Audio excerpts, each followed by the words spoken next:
তলা ফেটে পদ্মায় যানবাহন সহ আংশিক ডুবে গেছে ফেরি আমানত শাহ, উদ্ধার কাজ চলছে। বাঙালি বীরের জাতি, মাথা উঁচু করে থাকবো বললেন প্রধানমন্ত্রী। সার্বভৌমত্ব রক্ষায় সেনাবাহিনীকে প্রস্তুত থাকার নির্দেশ। এক সপ্তাহের মধ্যে স্কুল শিক্ষার্থীদের টিকা কার্যক্রম, 14 নভেম্বর থেকে এসএসসি পরীক্ষা। বিএনপি সাম্প্রদায়িক অপশক্তির পৃষ্ঠপোষক বললেন ওবায়দুল কাদের। কুমিল্লার ঘটনা সাজানো নাটক মন্তব্য ফখরুলের। ইংলিশ বোলিংয়ের বিরুদ্ধে ব্যর্থ বাংলাদেশের ব্যাটিং লাইন আপ, পেসার শরীফুলের বিশ্বকাপ অভিষেক।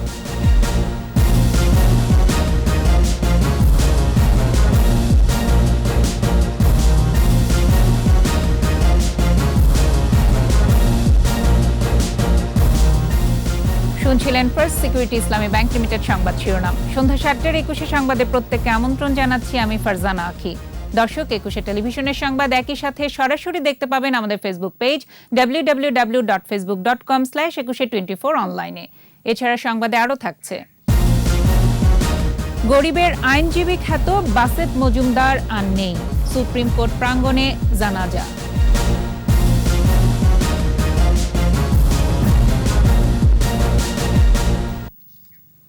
মানিকগঞ্জের পাটুরিয়ায় 5 নম্বর ফেরিঘাটে নোঙর করার পর আমানত শাহ নামের একটি রোরো ফেরি 14টি যানবাহন নিয়ে উল্টে গেছে। তলদেশের ছিদ্র দিয়ে পানি ঢুকে ফেরি উল্টে যাওয়ার ঘটনা ঘটেছে বলে অভিযোগ প্রত্যক্ষদর্শীদের। উদ্ধার কাজ চালাচ্ছে ফায়ার সার্ভিস, পুলিশ এবং বিআইডব্লিউটিসির কর্মীরা। যোগ দিয়েছে উদ্ধারকারী জাহাজ হামজা। নারায়ণগঞ্জ থেকে রওনা হয়েছে আরেকটি উদ্ধারকারী জাহাজ প্রত্যয়। সাভার, মানিকগঞ্জ ও রাজবাড়ী প্রতিনিধির সহায়তায় আরও জানাচ্ছেন সমর ইসলাম। প্রত্যক্ষদর্শীরা জানায়, সকাল 9টার দিকে রাজবাড়ীর দৌলতদিয়ার 5 নম্বর ঘাট থেকে রোরো ফেরি শাহ আমানত পাটুরিয়ার উদ্দেশ্যে ছেড়ে যায়। ফেরিতে 14টি কাভার্ড ভ্যান, 2টি ট্রাক, 2টি প্রাইভেট কার ও 6-7টি মোটরসাইকেল ছিল। 9:30টার দিকে ফেরি শাহ আমানত পাটুরিয়ায় পৌঁছে। সে সময় ফেরিটির তলা ফেটে ধীরে ধীরে ডুবতে থাকে। এ সময় দ্রুত ফেরিতে থাকা যানবাহন ঘাটে নামার চেষ্টা করে। মাত্র 2টি গাড়ি নামার পর কাত হয়ে আংশিক ডুবে যায় ফেরিটি।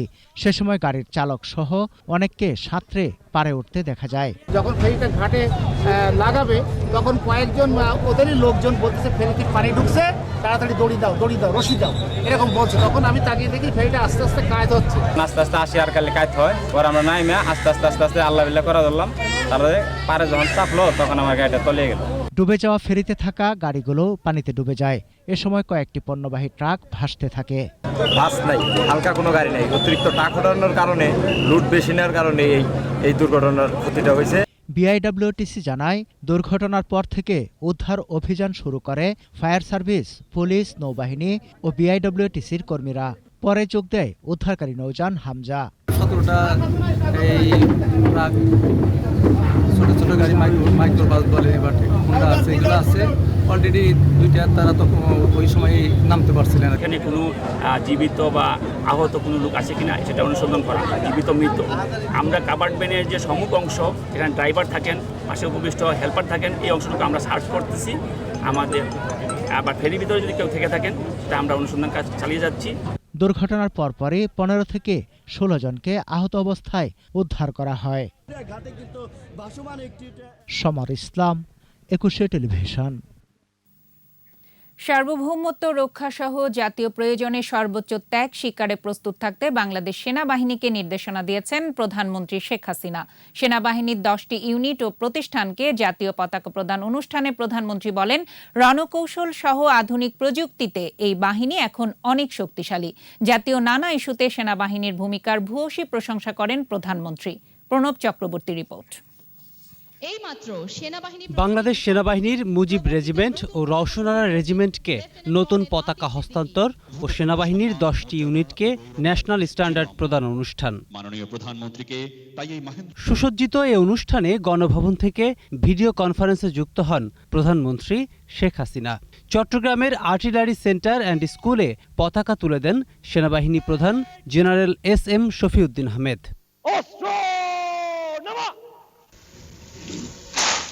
বক্তৃতায় পতাকার মর্যাদা ও সম্মান ধরে রেখে দেশ সেবা করতে সেনাবাহিনীর প্রতি আহ্বান জানান প্রধানমন্ত্রী। স্মরণ করেন সেনাবাহিনীর সাথে পারিবারিক সম্পর্কের কথা। বাংলাদেশ সেনাবাহিনীর সঙ্গে আমার নিজের একটা পারিবারিক সম্পর্ক এই জন্য আছে যে আমার 2 ভাই এই সেনাবাহিনীর সদস্য, আর ছোট তারও জীবনে একটা স্বপ্ন ছিল, আকাঙ্ক্ষা ছিল সে একজন সেনা সদস্য হবে, কিন্তু সেই স্বপ্ন আর পূরণ হয়নি। আমাদের সেনা সদস্যদের মানবিকতা যখন যে দেশে তারা দায়িত্ব পালন করেন সে দেশের সাধারণ জনগণকেও মুগ্ধ করে। সরকার প্রধান বলেন, যথেষ্ট শক্তিশালী হয়েছে বাংলাদেশ সেনাবাহিনী। জঙ্গিবাদ, প্রাকৃতিক দুর্যোগ ও করোনা মোকাবেলায় সেনাবাহিনীর ভূমিকার প্রশংসা করেন তিনি। যোগাযোগ ক্ষেত্রে আধুনিক রণকৌশলগত সক্ষমতা বৃদ্ধির লক্ষ্যে সম্প্রতি বাংলাদেশ সেনাবাহিনীতে অত্যাধুনিক প্রযুক্তি সম্পন্ন ইলেকট্রনিক ওয়ারফেয়ার সরঞ্জামাদি সংযোজন করেছি। আমাদের সশস্ত্র বাহিনী গত 13 বছরে এখন যথেষ্ট শক্তিশালী এবং অগ্রসর হয়েছে।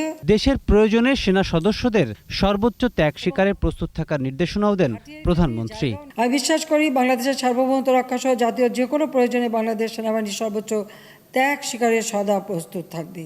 যে বীরত্বের সাথে আমাদের মুক্তিযোদ্ধারা যুদ্ধ করে আমাদের বিজয় অর্জন করেছিল, সে কথাটা চিরদিন মনে রাখতে হবে যে আমরা বিজয়ী জাতি, মাথা উঁচু করে বিশ্ব দরবারে আমরা চলব। করোনা ভাইরাসের ভয়াবহতা বিবেচনায় সবাইকে স্বাস্থ্যবিধি মেনে চলারও আহ্বান জানান প্রধানমন্ত্রী শেখ হাসিনা। স্বাস্থ্য সুরক্ষা নীতিমালা মেনে চলবেন। প্রণব চক্রবর্তী, 21 টেলিভিশন, ঢাকা। 14 নভেম্বর থেকে শুরু হবে এসএসসি ও সমমানের পরীক্ষা। অংশ নেবে 22,27,113 জন শিক্ষার্থী। শিক্ষামন্ত্রী ডাক্তার দীপুমনি জানিয়েছেন, আগামী সপ্তাহ থেকে শুরু হবে স্কুল শিক্ষার্থীদের করোনার টিকা প্রদান কার্যক্রম। মাহমুদ হাসানের রিপোর্ট।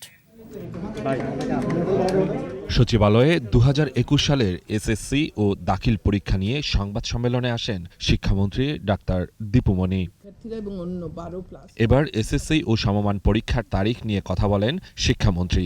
বলেন, এবার শিক্ষার্থীর সংখ্যা 22,27,113 জন, যা গত বছরের তুলনায় 1,79,334 জন বেশি। পরীক্ষার সময় এবং নম্বর কমিয়ে আনা হয়েছে। সাধারণ শিক্ষা বোর্ড সমূহ তত্ত্বীয় পরীক্ষা তাদের জন্য 14 নভেম্বর শুরু হয়ে 23 নভেম্বর শেষ হবে। মাদ্রাসা শিক্ষা বোর্ডের তত্ত্বীয় পরীক্ষা 14 নভেম্বর শুরু হয়ে 21 নভেম্বর শেষ হবে। কারিগরি শিক্ষা বোর্ডের তত্ত্বীয় পরীক্ষা 14 নভেম্বর হতে শুরু হয়ে 21 নভেম্বর শেষ হবে।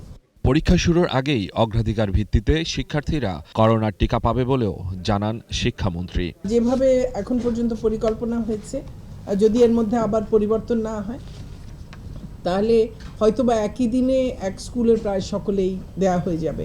তো সেক্ষেত্রে পরীক্ষার্থীরা এবং অন্য 12+ যারা আছেন সবাই পেয়ে যাবেন। শিক্ষার্থীদের সাথে অভিভাবকদের কেন্দ্রে না আসারও অনুরোধ জানান শিক্ষামন্ত্রী। অভিভাবকেরা স্বাস্থ্যবিধি মানার স্বার্থে প্রথমত না আসলে ভালো। মাহমুদ হাসান, 21 টেলিভিশন, ঢাকা। গণটিকা কার্যক্রমের প্রথম ডোজ গ্রহণকারীদের বৃহস্পতিবার দ্বিতীয় ডোজ দেয়া হবে বলে জানিয়েছে স্বাস্থ্য অধিদপ্তর। তবে কেন্দ্র পরিবর্তন করে টিকা নেওয়া যাবে না। এদিকে করোনার পরীক্ষার বিপরীতে দৈনিক সংক্রমণ হার বাড়ছে। নতুন শনাক্ত 306 ও মৃত্যু 7। বিস্তারিত জানাচ্ছেন স্মৃতি মণ্ডল। দেশে এ পর্যন্ত বিভিন্ন উৎস থেকে করোনা টিকা এসেছে 7,72,72,420 ডোজ। প্রথম ডোজ টিকা নিয়েছে 4 কোটির বেশি, আর 2 ডোজ গ্রহণকারীর সংখ্যা 2 কোটি ছাড়িয়েছে। দ্রুত সময়ে বেশি সংখ্যক মানুষকে টিকার আওতায় আনতে প্রধানমন্ত্রীর জন্মদিন উপলক্ষে 28 সেপ্টেম্বর সারা দেশে দ্বিতীয়বারের মতো চলে গণটিকাদান। বৃহস্পতিবার দেয়া হবে দ্বিতীয় ডোজ। যারা গত 28 সেপ্টেম্বর প্রথম ডোজ পেয়েছেন তারাই কেবল এই ক্যাম্পেইনে দ্বিতীয় ডোজ পাবেন। যারা নিবন্ধিত ছিলেন না, ওই সময় নিবন্ধন করেছেন অথবা পরবর্তীতে নিবন্ধনের আওতায় এসেছেন, তারা নিবন্ধনের সাপেক্ষে তারা এই ভ্যাকসিন গ্রহণ করতে পারবেন। কেন্দ্র পরিবর্তন করে কোনো ভ্যাকসিন দেয়া যাবে না। এদিকে স্বাস্থ্য অধিদপ্তরের তথ্য অনুযায়ী 833টি ল্যাবে 19,991টি নমুনা পরীক্ষায় শনাক্ত 306। মোট শনাক্ত 15,68,563। মারা গেছে আরও 7 জন। মৃতের সংখ্যা বেড়ে 27,841। নতুন 288 জন সহ সুস্থ হয়েছে 15,32,468। 24 ঘণ্টায় বরিশাল, সিলেট, রংপুর ও ময়মনসিংহ বিভাগে নেই মৃত্যুর খবর। পরীক্ষা বিপরীতে দৈনিক সংক্রমণ হার বেড়ে হয়েছে 1.53%, মৃত্যু 1.77%। স্মৃতিমণ্ডল, একুশে টেলিভিশন, ঢাকা। উন্নয়ন ও অগ্রযাত্রায় বড় বাধা সাম্প্রদায়িক শক্তি, আর এই অপশক্তির পৃষ্ঠপোষক বিএনপি, এমন মন্তব্য করেছেন আওয়ামী লীগের সাধারণ সম্পাদক ওবায়দুল কাদের। বলেছেন, হামলাকারীদের কোনো ছাড় দেয়া হবে না, তাদের বিচার হবে। বিস্তারিত জানাচ্ছেন রিয়াজ সুমন। করোনাকালীন শিল্প ও বাণিজ্যের উন্নয়নে প্রধানমন্ত্রী শেখ হাসিনার ভূমিকা শীর্ষক আলোচনা সভা। আওয়ামী লীগের শিল্প ও বাণিজ্য বিষয়ক উপকমিটির অনুষ্ঠানে যোগ দেন দলের সাধারণ সম্পাদক ওবায়দুল কাদের সহ সরকারের অন্যান্য মন্ত্রী। এ সময় করোনাকালীন ব্যবসা বাণিজ্যের উন্নয়ন ও গতি ধরে রাখতে প্রধানমন্ত্রী শেখ হাসিনার অবদান তুলে ধরেন বক্তারা। উনি টাকা দিয়েছেন, আমাদের এই ব্যবসায়ীদের সাপোর্ট দিয়েছেন, সেই সময় সেটা ছিল একেবারেই মৃত্যু সঞ্জীবনীর মতো, বেঁচে থাকার মতো। তার নেতৃত্বে যে দূরদর্শিতা, সেটাই তিনি প্রমাণ রেখেছেন তাৎক্ষণিকভাবে ব্যবসায়ীদের পাশে এবং মানুষের কাছে, শ্রমিকদের কাছে, ব্যবসায়ীদের কাছে, মালিকদের কাছে তিনি পৌঁছে গেলেন। সবাই স্বার্থ কিন্তু তিনি দেখলেন। বক্তৃতায় আওয়ামী লীগ সাধারণ সম্পাদক বলেন, জীবন ও জীবিকার মান ঠিক রেখে যুগান্তকারী ভূমিকা রেখেছেন প্রধানমন্ত্রী। আসন্ন নির্বাচনকে সামনে রেখে আন্দোলনে ব্যর্থ, নির্বাচনে ব্যর্থ হয়ে এরা আজকে দেশে অশান্তি, বিশৃঙ্খলা সৃষ্টির পায় তারা করছে। এই সাম্প্রদায়িক অপশক্তির নির্বাচযোগ্য ঠিকানা হচ্ছে বিএনপি। ওবায়দুল কাদের বলেন, সাম্প্রদায়িক হামলায় জড়িতদের ছাড় নয়, বিচারের মুখোমুখি হতে হবে।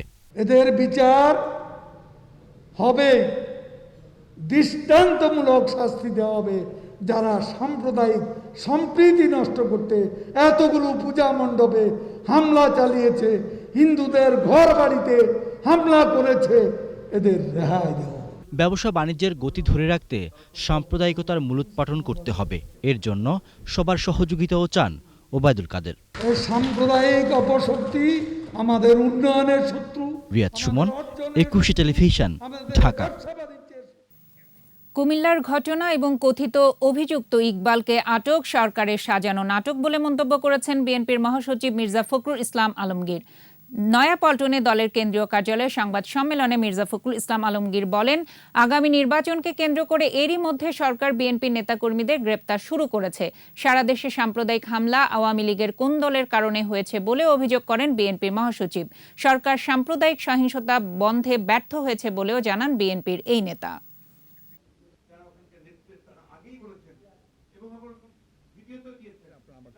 ব্যাখ্যা করতে চাই না, অর্থাৎ কুমিল্লা তো একইভাবে দেখা যাচ্ছে যে তারা একজন সাজিয়েছে, ইকবাল, পাগল ইকবাল বলে একজনকে সাজিয়েছে, তাকে বলা হচ্ছে যে সে নাকি আপনার কোরআন শরীফ নিয়ে আপনার মণ্ডপে রেখেছে, আবার সে সেখান থেকে মসজিদে গেছে, যেগুলো আপনার কোনো মতে বিশ্বাসযোগ্য নয়। এবার আমরা নির্বাচন নিয়ে চিন্তাই করছি না, আমরা এই সরকারের পতন, এই সরকার যেতে হবে এবং যাওয়ার পরে পদত্যাগ করে চলে যাওয়ার পরে একটা নির্বাচন কমিশন গঠন করে নিরপেক্ষ একটা সরকারের অধীনে নির্বাচন হতে হবে।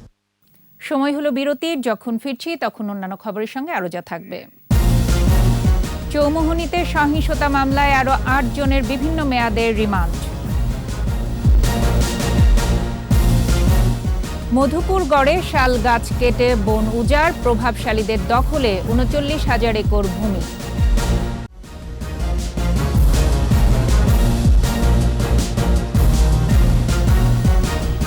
দেখছেন সন্ধ্যা ৭টার ২১ সংবাদ।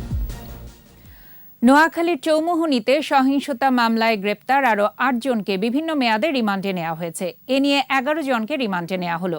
আসামিদের চিফ জুডিশিয়াল ম্যাজিস্ট্রেট কাজী সোনিয়া আক্তারের আদালতে হাজির করে রিমান্ড আবেদন করে পুলিশ।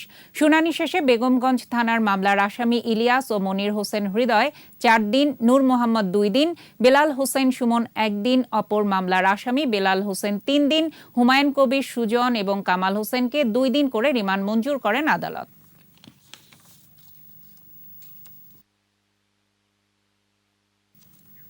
মন্দিরে যারা কোরআন রাখে তারাই মন্দির ভাঙচুর করে বলে দাবি করেছেন স্থানীয় সরকার পল্লী উন্নয়ন ও সমবায় মন্ত্রী তাজুল ইসলাম। ডেল্টা প্ল্যান 2021 বাস্তবায়ন ও জলবায়ুর প্রভাব মোকাবেলায় স্থানীয় সরকারের নগর প্রতিষ্ঠানসমূহকে সম্পৃক্তকরণ বিষয়ক এক কর্মশালায় যোগ দিয়ে মন্ত্রী বলেন, দেশের অগ্রযাত্রা বাধাগ্রস্ত করতেই সাম্প্রদায়িক সম্প্রীতি বিনষ্টের অপতৎপরতা চালানো হচ্ছে। এ সময় জানানো হয়, ডেল্টা প্ল্যানে বন্যা, নদী ভাঙন, নদী ব্যবস্থাপনা, নগর ও গ্রামে পানি সরবরাহ, বর্জ্য ব্যবস্থাপনা, বন্যা নিয়ন্ত্রণ ও নিষ্কাশন নিয়ে কাজ করছে স্থানীয় সরকার।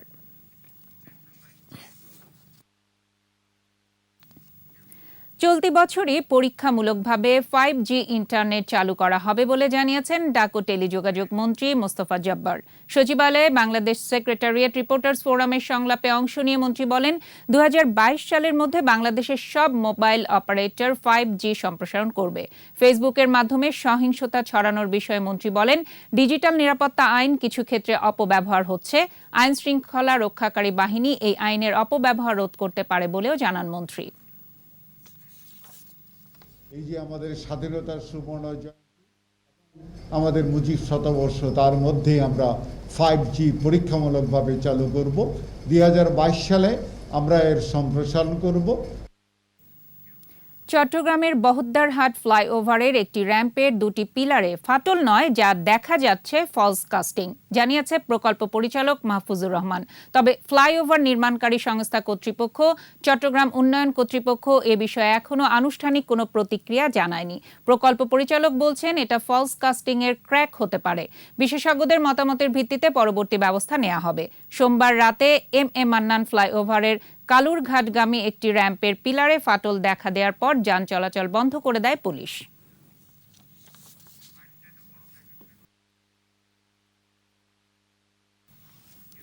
টাঙ্গাইলের মধুপুর গড়ের বিশাল বনভূমির অনেকাংশেই এখন প্রভাবশালীদের দখলে। কেটে নেওয়া হয়েছে পুরনো শাল গাছ। এসব বনভূমিতে এখন আবাদ হচ্ছে নানা ধরনের ফল ও ফসল। টাঙ্গাইলের 8টি রেঞ্জে 39,000 একর বনভূমি এখনও বেদখল। তবে আশার আলো হচ্ছে, এ বনভূমি উদ্ধারে শিগগিরই মাঠে নামছে জেলা প্রশাসন ও বন বিভাগ। টাঙ্গাইল প্রতিনিধি কাজী রিপনের রিপোর্ট জানাচ্ছেন রত্না জামান। একসময় মধুপুর গড় ময়মনসিংহ ও জামালপুরের সীমান্তবর্তী এলাকা থেকে গাজীপুরের ভাওয়ালের গড় পর্যন্ত বিস্তৃত ছিল। দখলদারদের কারণে দিন দিন সংকুচিত হয়ে পড়ে দেশের তৃতীয় বৃহত্তম এ বনভূমি। টাঙ্গাইলে 8টি রেঞ্জের আওতায় 1,23,469 একর বনভূমি রয়েছে। প্রভাবশালীরা ধীরে ধীরে প্রায় 59,000 একর বনভূমি দখল করে নেয়। বন বিভাগ বিভিন্ন সময় অভিযান চালিয়ে 20,000 একর বনভূমি উদ্ধার করে। এখনও প্রায় 39,000 একর বনভূমি বেদখল রয়েছে। এসব বনভূমিতে আনারস, কলা, পেঁপে সহ নানা ধরনের ফল ফসল আবাদ করছে তারা। দুটা ফ্যামিলি দেখলাম যে মধুপুরের সাইড থেকে বিক্রি করে আসে, সে পাহাড়ে বনের জমি কিনা বাড়ি টাড়ি করছে। মাঝখানে কিছু কালের পরিবর্তনের কারণে 10 সাল পর্যন্ত বনের পরিস্থিতি একবারে নাই বলেই চলে, বিলীনের মতো। আমরা যখনই সেই জবরদখলকৃত বনভূমি উদ্ধার করতে যাই, তখনই প্রভাবশালীরা প্রভাব খাটিয়ে আদিবাসীদেরকে ঢাল হিসাবে সামনে ধরে এবং ব্যবহার করে। বনভূমি সংকুচিত হয়ে পড়ায় এরই মধ্যে জীববৈচিত্র্যের উপর নেতিবাচক প্রভাব পড়তে শুরু হয়েছে। স্থানীয়রা জানায়, এক সময়ের বিশাল শাল গাছ দিনে দিনে চুরি হয়ে গেছে। তো প্রচুর বন ছিল, আমাদের জন্মের পূর্বে বিশাল বন ছিল, অনেক গজারি ছিল। চোরেরাও খুব ভয়ঙ্কর হয়ে গেছে, গাছ ধরতে গেলে দা দিয়ে, অস্ত্র দিয়ে দাওয়া করে। এদিকে দখল হওয়া বনভূমি উদ্ধারে শিগগিরই যৌথভাবে মাঠে নামছে জেলা প্রশাসন ও বন বিভাগ। আমাদের মধুপুর গড়ের আয়তন ছিল মধুপুর উপজেলার অংশে প্রায় 45,565 একর। এই 45,565 একরের ভিতরে একটা বিশাল অংশ, বিরাট বড় অংশই বলতে গেলে এটা জবরদখল অবস্থা আছে। যে জমিগুলো জবরদখল আছে, যেগুলো উদ্ধারের জন্য অলরেডি প্রক্রিয়া শুরু হয়েছে এবং আমরা খুব অচিরেই উদ্ধার করতে পারবো বলে আমরা আশা করছি। প্রকৃতি ও পরিবেশের ভারসাম্য রক্ষায় বনভূমি সংরক্ষণের কোনো বিকল্প নাই বলছেন সংশ্লিষ্টরা। রত্না জামান, 21 টেলিভিশন। নাসায় যাচ্ছে বাংলাদেশের 10 স্বপ্নবাজ। মহাকাশ গবেষণা শহর হিউস্টনে পৌঁছে চালাবে চন্দ্রযান। মঙ্গলে যাওয়ার আলাদা বাহনও প্রদর্শন করবে তারা। এই গল্পের বাকিটা শুনুন মোহাম্মদ নুরুন নবীর কাছে। স্বপ্নবাজদের গল্পটি চন্দ্রজয়ের। ইচ্ছে আছে মঙ্গলে আরেকটি যান পাঠানোর। টেক্সাসের স্পেস স্টেশনের উঠোনে বাঙালিদের হাঁটাচলা খুব একটা নেই বললেই চলে। এবার সেই ক্যাম্পাসে প্রতিযোগিতা করবে বাংলাদেশের এক ঝাঁক তরুণ। বালু, পাথর, পাহাড় কিংবা গ্রহ উপগ্রহের উৎরাই পথ চলতে পারে এমন বাহন তৈরির প্রতিযোগিতায় আস্থা অর্জন করেছে তারা। সরাসরি উপস্থিত থেকে মোট 12টি বাধার 5টি মিশন সম্পন্ন করতে হবে নাসায় যাওয়া দলটিকে। 2022 সালের এপ্রিল মাসে নাসার মার্শাল স্পেস ফ্লাইট সেন্টারে গিয়ে আমাদের এই রোভারটাকে ডেমনস্ট্রেট করতে যাব এবং এই রোভারটাকে চাঁদ এবং মঙ্গল গ্রহে যে সকল প্রতিকূলতা থাকে ওইরকম ভূখণ্ডে চলার জন্য উপযোগী একটা রোভার তৈরি করতে হয়। ওই এনভায়রনমেন্টে আমাদেরকে চালিয়ে দেখাতে হবে। আটলান্টিকের ওপারে আমেরিকার নাসায় আমন্ত্রণ পাওয়া বাংলাদেশের দলটির জন্য খুব সহজ ছিল না। 51টি বিশ্ববিদ্যালয়ের সাথে প্রতিযোগিতা করে সেরা 30-এ ঠাঁই হয়েছে তাদের। বাংলাদেশি তরুণদের ক্রমিক এখন 11তে। যে 51টা ইউনিভার্সিটি পার্টিসিপেট করছে এর মধ্যে 30+ হচ্ছে ইউএসএর এই ইউনিভার্সিটি। সবগুলোর মধ্যে থেকে আমরা 11th পজিশনে এসেছি। তার মানে আমাদের যে এই যে ছেলেপেলেগুলো, ছোটো ছোটো ছেলেপেলেগুলো আমরা কাজ করছি, আমাদের হিউজ পটেনশিয়াল আছে। বাংলাদেশের আমাদের খুশি হওয়ার অনেক কারণ আছে এখানে, যে আমরা আসলে পিছিয়ে নেই। রোবোটিক এবং মানুষের চালানো রোভার চলে চাঁদ কিংবা মঙ্গলে। মানুষের বাহনে থাকে সতর্ক দৃষ্টি, থাকে অনেক শর্ত। আমরা ধোলাইখাল, তারপরে বংশাল, তারপরে এরকম যত জায়গা আছে আমরা সব জায়গা ঘুরে ঘুরে আমরা বাছাই করে আমরা আমাদের যে রিকোয়ার্ড ম্যাটেরিয়াল যেটা আছে সেটাকে আমরা সংগ্রহ করেছি। এখন আমাদের এটা ডিজাইন ফেজে চলে এসেছে। আমরা এখন সিমুলেশন অ্যান্ড অ্যানিমেশনের উপর কাজ করছি। প্রতিকূলতা জয় করে আগামী দিনে লাল সবুজের পতাকা তারা পৌঁছে দিতে চায় মহাকাশে, মহাশূন্যে। মোহাম্মদ নুরুন নবী, 21 টেলিভিশন, ঢাকা। আমাদের বিশেষ আয়োজন আমার বাংলা।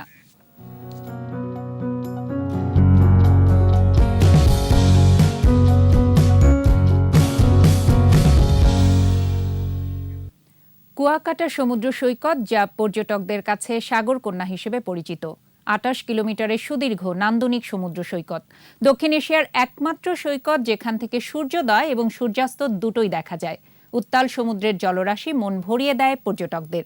কুয়াকাটা প্রতিনিধি নাসির উদ্দিন বিপ্লবের রিপোর্ট জানাচ্ছেন রত্না জামান।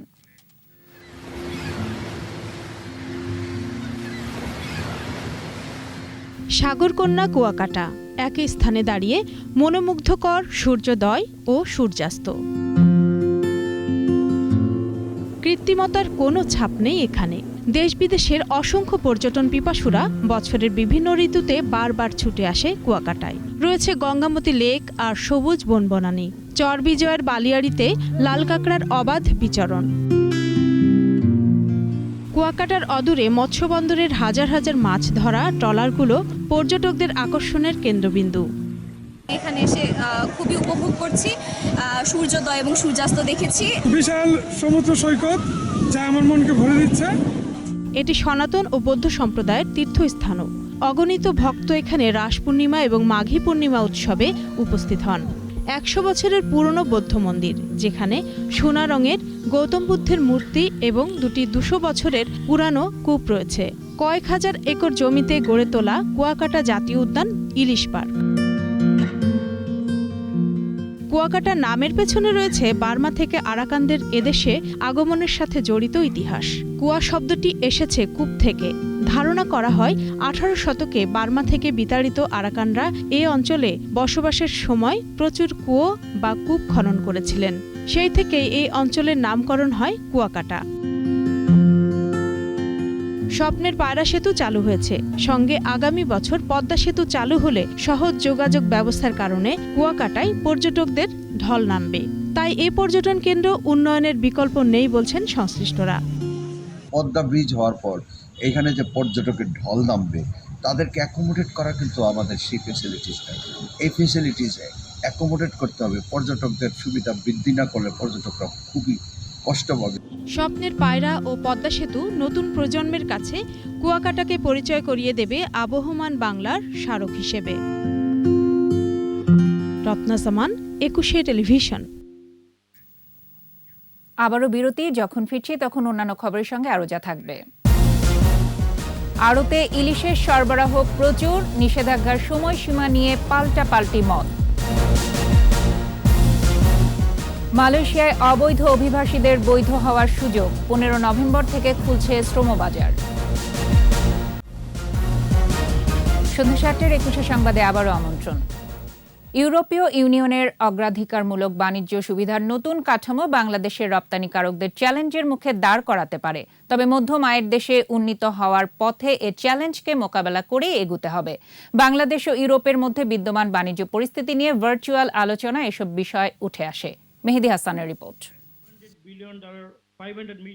চলমান বাংলাদেশ বাণিজ্য ও বিনিয়োগ সম্মেলন 2021 উপলক্ষে বাণিজ্য মন্ত্রণালয় ও ঢাকা চেম্বারের যৌথ সেমিনার।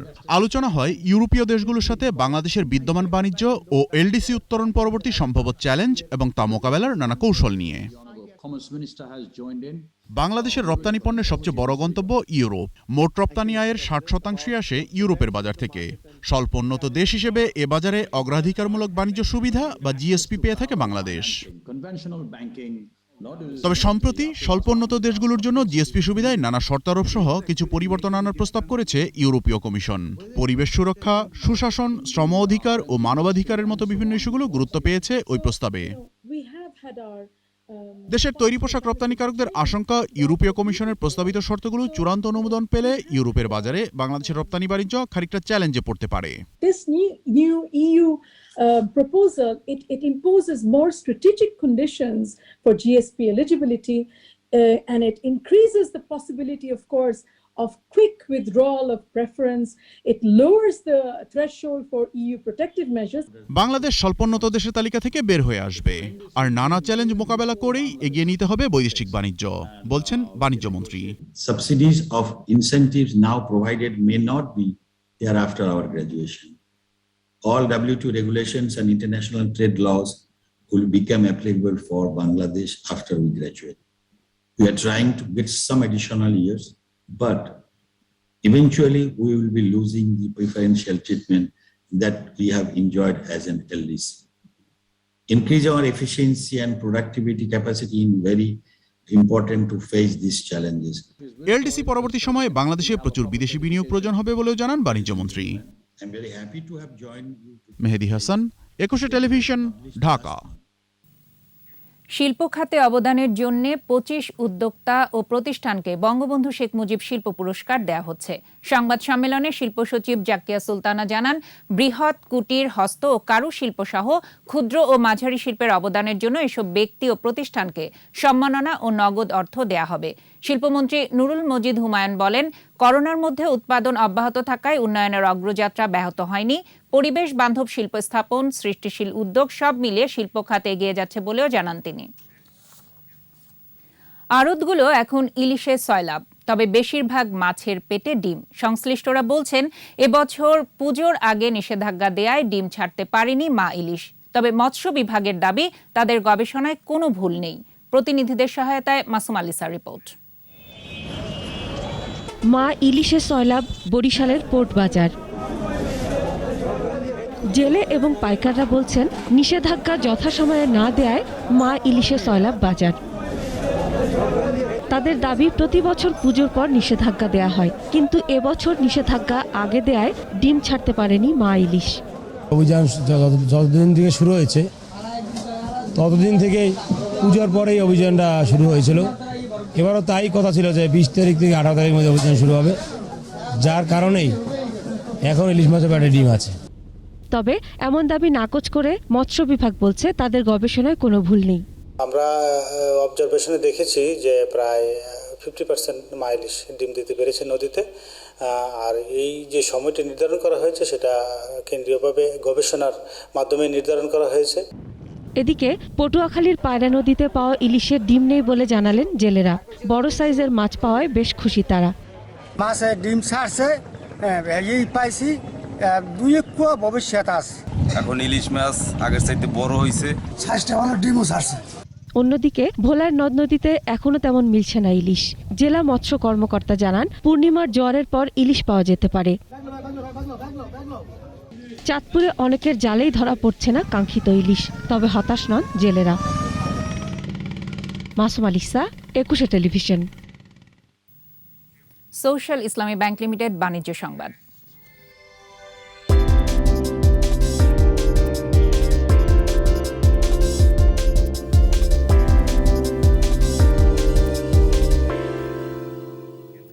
সূচক বেড়েছে দেশের পুঁজিবাজারে, কিছুটা বেড়েছে লেনদেনের পরিমাণও। বুধবার ডিএসইতে লেনদেন হওয়া 275টি প্রতিষ্ঠানের মধ্যে দর বেড়েছে 180টির, কমেছে 166টির, আর অপরিবর্তিত ছিল 29টির দর। ডিএসইর প্রধান সূচক ডিএসইএক্স 6 পয়েন্ট বেড়ে উঠে আসে 7011 পয়েন্টে, আর দিন শেষে ডিএসইতে লেনদেনের পরিমাণ দাঁড়ায় 1497 কোটি 25 লাখ টাকা।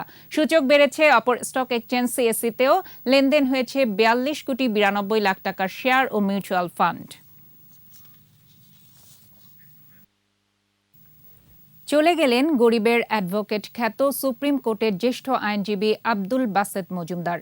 পেশাগত জীবনে যিনি 20,000-এর মতো মামলা লড়েছেন বিনা পয়সায়, তার আত্মার প্রতি শ্রদ্ধা জানিয়ে সুপ্রিম কোর্টের উভয় বিভাগে ছুটি ঘোষণা করা হয়। রিপোর্টে বিস্তারিত জানাচ্ছেন শাকের আরজু। কফিনে শুয়ে শেষবারের মতো প্রিয় আদালত প্রাঙ্গণে এলেন আব্দুল বাসেত মজুমদার। আইন পেশায় যিনি পার করেছেন 56 বছর, ছিলেন বার কাউন্সিলের ভাইস চেয়ারম্যান এবং সুপ্রিম কোর্ট আইনজীবী সমিতির সভাপতি সম্পাদক। 1938 সালের 1 জানুয়ারি কুমিল্লায় জন্মগ্রহণ করেন এই বিশিষ্ট আইনজীবী। ঢাকা বিশ্ববিদ্যালয় থেকে মাস্টার্স ও এলএলবি ডিগ্রি অর্জন করেন। পরে 1966 সালে ঢাকা হাইকোর্টে আইনজীবী হিসেবে তালিকাভুক্ত হন। ওকালতি জীবনে যিনি 20,000-এর বেশি মামলা বিনা পয়সায় লড়েছেন, এরপর থেকেই তিনি গরিবের আইনজীবী বলে খ্যাত হয়েছেন।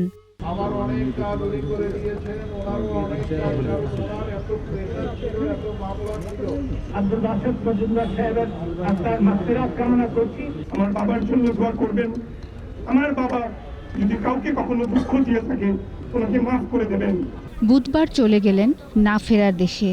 জানাজায় অংশ নেন প্রধান বিচারপতি সৈয়দ মাহমুদ হোসেন, সুপ্রিম কোর্টের উভয় বিভাগের বিচারপতি, আইনজীবী ও আওয়ামী লীগের বিভিন্ন স্তরের নেতারা। বাসেত মজুমদার সাহেব সকল মানুষের পক্ষে কাজ করতেন, আইনের শাসনে বিশ্বাস করতেন। মাননীয় প্রধানমন্ত্রীর কাছে নিবেদন করব তার জন্য যেন একদিন শোক দিবস পালন করা হয়। বিচার প্রার্থী মানুষ এবং আইনজীবীদের বাতিঘর, সেই বাতিঘর আজকে নিভে গেল। বাংলাদেশের আইনজীবীদের মধ্যে সবচেয়ে জনপ্রিয় নেতা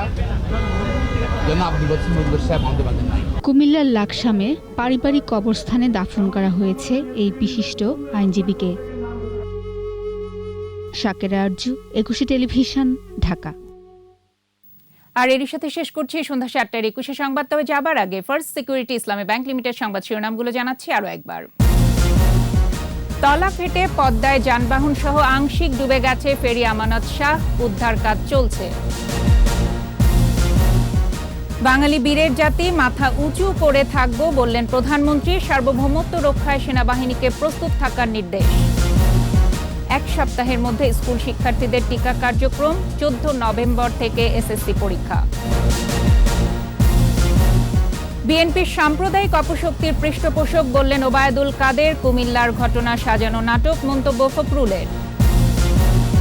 এবং ইংলিশ বোলিংয়ের বিরুদ্ধে ব্যর্থ বাংলাদেশের ব্যাটিং লাইন আপ, 8 উইকেটে ইংল্যান্ডের জয়।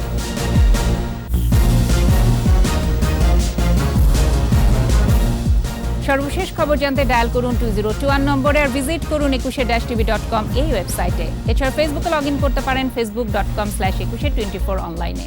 পরবর্তী সংবাদ রাত 9টায় দেখার আমন্ত্রণ রইল। স্বাস্থ্যবিধি মেনে চলুন, সুস্থ থাকুন, 21-এর সাথেই থাকুন।